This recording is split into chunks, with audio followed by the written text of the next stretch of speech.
Dr. Yes. Jagadish, what are the tests available in the market in order for us to get these diabetes levels understandings, or the Okay. numbers? Okay. First and foremost, you have to go for this fasting blood sugar and 2-hour 75-gram anhydrous glucose challenge test. That is, you take 75-gram anhydrous, but anhydrous is mostly unavailable. So if you take that glucon D or the normal glucose available, then you have to take it 82 grams. So that's the Okay. equivalent, anhydrous equivalent, and you have to ingest it, and then after 2 hours you have to check the blood sugar. Okay, so if the fasting blood sugar is more than 126 and the postprandial blood sugar is more than 200 on two occasions 1 week apart, even with like lifestyle modification also, then you are actually a diabetic, and plus symptoms. Okay, you have to have the symptoms. Okay, like polyuria, polydipsia, and like no, you feel thirsty, more thirsty, and more you pee more, and you drink more water, and you feel weak. And next is the 15 days average, that is a fructosamine, serum fructosamine. That is another test that gives the average for of the blood sugar for the 15 days. Okay, many places actually we get this test done inside a package, so no need to do it separately, it comes inside the package as a free. And the most important test, that is the HbA1c or the glycosylated hemoglobin, which if it is more than 6.5, then you are definitely having diabetes. So these three are the first and foremost tests. And other, like I said, the C peptide and serum insulin levels, fasting as well as postprandial, because you have to check, because there are two major stages of insulin secretion. That is the fasting stage, that is every time our pancreas actually secretes some insulin to maintain the fasting blood sugar, and there is some stored insulin which actually gets plunged out from the pancreas when we take some food. And in that there are again two phases.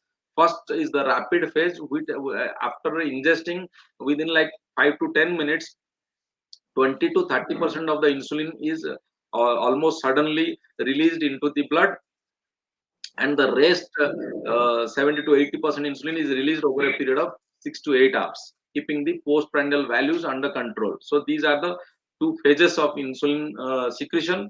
So we have to look into that also, from this fasting insulin and postprandial insulin, and fasting c peptide and postprandial c peptide. And then the next test would be like to check for the methylation. There are two important tests, that is the homocysteine, and another one is a vitamin B12. Then thirdly, because most people they check for the lipid profile, but the truth I will tell you, these all these what you see, that is the LDL, that is the low density lipoprotein, HDL, high density lipoprotein. So they are not actually the cholesterols, but they are the transport molecules. That is how, like you see, a truck is loaded with cow dung, and they are carried away. Okay, so they are not the actual. And again, if you go deep, there are small dense LDL particles. They are responsible for the heart attacks or the atherosclerotic diabetic disorders. So why these things are sought for? Because it is seen that out of 100 patients getting admitted for stroke or heart attacks or other peripheral vascular disorders, more than 70% of those they have had normal lipid values. So why is this happening?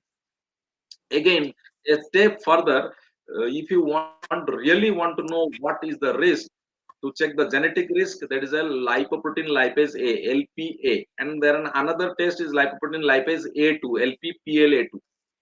So those will the genetic risk and of how much you are prone towards the cardiovascular disorders. Okay, they're basically regarded as the inflammatory markers. And to find out how much small dense LDL are there, they are like, we need to check the ApoA1 and ApoB. They will, the ratio will give you the number of small dense NDL actually inside your body, and that will indicate the risk of atherosclerotic or cardiovascular disorders. Then the next test will be like to check for the vitamin D, because overall vitamin D is involved in all the metabolism, starting from the glucose metabolism or the lipid or the hepatic metabolism or cardiovascular or everything. It is involved into everything in the brain also, skin, eyes, bones, everything, and the gut also, and also kidney also, so everywhere. So you need to check the vitamin D levels also. And again, the methylation defect, that's the folic acid. So for the methylation defect, three tests: with the vitamin B12, folic acid, and the homocysteine, more importantly. So apart from the regular tests, what you do, like the lipid profile, kidney profile, thyroid profile, liver function test, these are the important tests which can actually, from that we will get a lot of information, so that we can create a personalized, precision based program that will cater to your needs and will help you tide over this condition.